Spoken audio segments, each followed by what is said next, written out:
our next performer, we're just going to go right into it. She's a writer. She's a teaching artist. She is a Gemini. She creates performances with a theater collective called Hot Kitchen Collective. You can find more about them. They have a series of short films on their Instagram. I put that in the chat. If you go to @HotKitchenCollective, you can find out more. Also, she's an ensemble member at the Neo-Futurists, which means she regularly performs in the Infinite Wrench, which is a Chicago institution. It's one of the city's longest running shows. Those of you who know, you know, if you know, you know. It's 30 plays in 60 minutes. It is an athletic, experimental, communal feat. They return live in September. And one of my personal favorites, her work is bold, it's vulnerable, it's heartbreaking, and hilarious. Please welcome to the OEA stage, Jasmine Henri Jordan.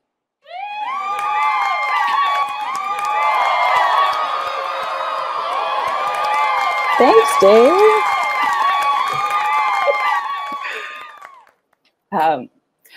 I, like many of you, moved to Chicago with a dream. Unless you didn't move to Chicago with a dream, then I guess I wasn't like you. I moved here after receiving my theater degree from Florida State, and I stayed home to work for Parks and Recreation for a year to save up money to live in Chicago. Not Parks and Recreation, the TV show, Parks and Recreation, the literal entity. My best friend lived here, and I thought that this was as good a place as any to settle down. I wanted to fulfill my rite of passage, that being dating a guy who took one class at Second City and said that he was into comedy. And you know what? I did it. Even though at the time I was in a really bizarre long distance situationship with this guy living in Europe. The time difference was so severe that we navigated this by communicating with each other through these very like World War II era love letters in a Google Doc. I had a week to find a place when I moved here. I could sleep on my best friend's trundle bed in her studio apartment in Lakeview. So the first listing I saw was on Craigslist.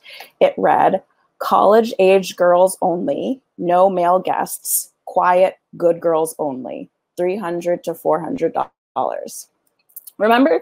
Okay, I was only 21, so the only part that stood out to me in that disturbing description was $300 to $400. I would literally be paying less for a room in Chicago than I had in Tallahassee, Florida, which was pretty impressive. When I toured the apartment, the landlord was in a huge hurry and was kind of rushing me, so I didn't get to see all of it. But I pretty much made up my mind that I really wanted to pay $300 for a room, as I had just moved to the city. And so I asked him which room would be mine. And he showed it to me very, very quickly. And I said, oh, okay, I'll take it. As soon as we got outside of the apartment, he said, so do you want it? And I said, yeah, sure. So I called my mom all excited and I was like, oh my gosh, I got an apartment in the city. It's so cute. It's so close to the Loyola campus. And she said, tell me about your landlord. And I said, you know, he doesn't speak the best English. And he told me I would never be able to announce his first name. So he just told me that his name was his last name twice. And I just accepted that. And she was like, okay, how many rooms is it? And I was like, you know, I didn't ask that, but it's a lot of quiet, good girls living there. And she said, okay, and how big is the closet? And I said, you know, I don't know if I noticed a closet at all.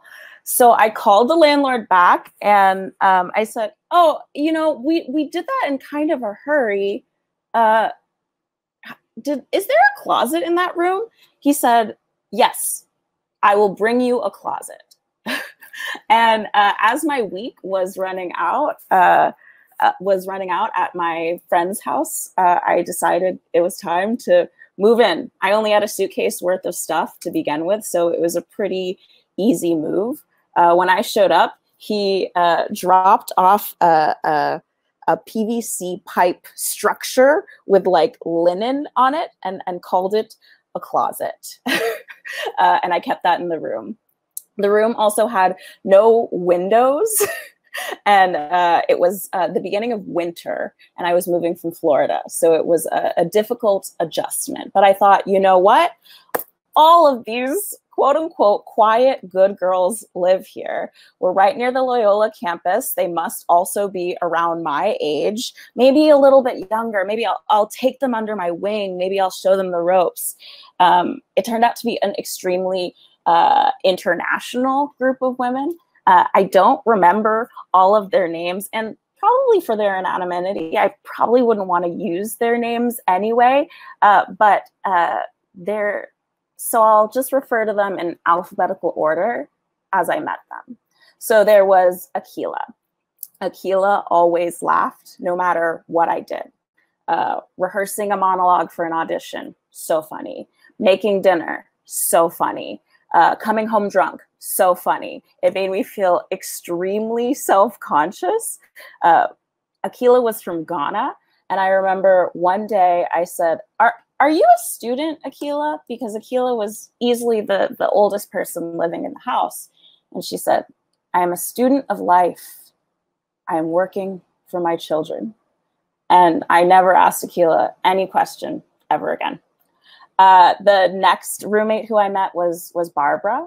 Barbara was from Vietnam. She communicated almost exclusively in passive-aggressive sticky notes, which became very, very confusing because my landlord would also show up unannounced and leave us sticky notes all over the apartment that were pretty equally as passive-aggressive. The one that stood out to me the most was, this apartment is so messy. If you girls do not clean it up, I will have to hire a cleaner. This apartment is disgusting, even the shoe. And I'll never know what he meant by even the shoe. The next was Corinne. Corinne supposedly lived in the apartment, but I was never really able to verify this because I never saw her once. I was told that she worked nights, but there was never even any food in the fridge that belonged to her. So I found this hard to believe. And there was a lot of food in the fridge. Remember, I found out later that there were 6 rooms in total in the apartment. And we only had to sign leases for as little as 2 months at a time, which is really, really weird.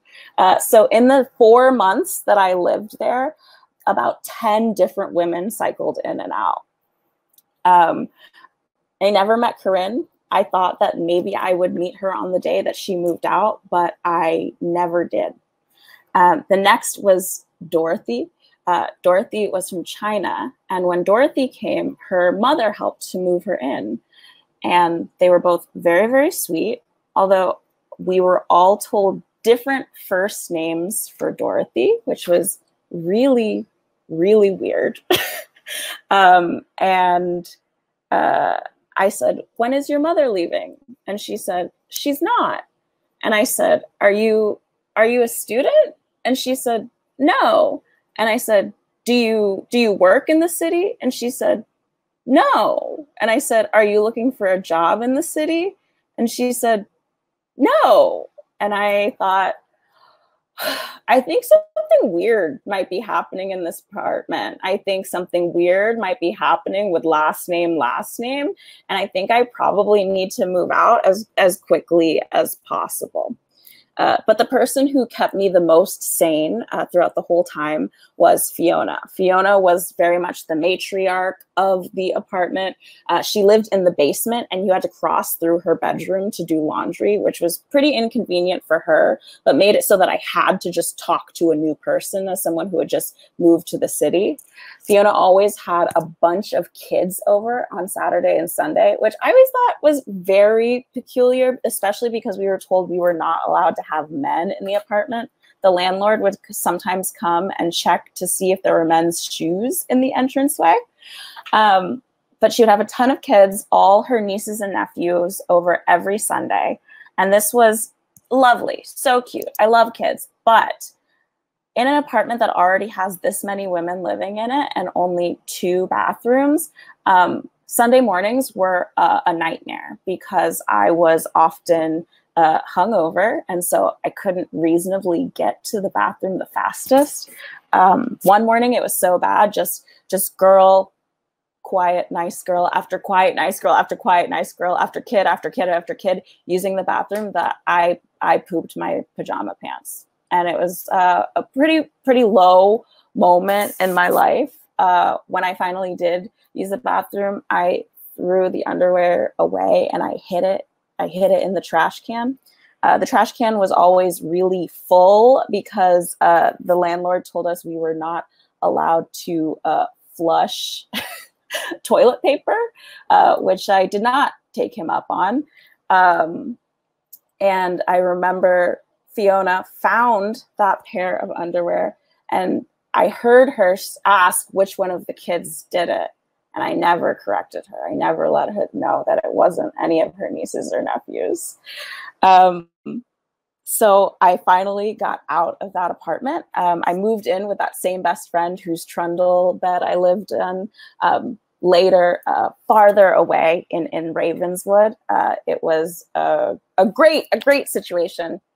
But that year living in Chicago, I was so broke, working an unpaid internship, that I really, really needed the deposit back from this landlord, even though he was pretty sketchy. I was like, I need that $300 back. And he had me meet him outside of a different college, which again, really weird. Why does he own so many properties near Loyola if he works at a different university? And he said he would meet me inside of his car to give me back a handwritten check for $300. I told all of my friends all of these weird red flags about this man and about this apartment, and they said, don't do it. It's not worth the $300, Jasmine. But I did it. I wanted that $300, and he just handed it to me. And whenever anyone asks me, do you like Chicago? Do you think that you are going to live here for the rest of your life? I always say, I think that I will die here. And luckily, it wasn't that day.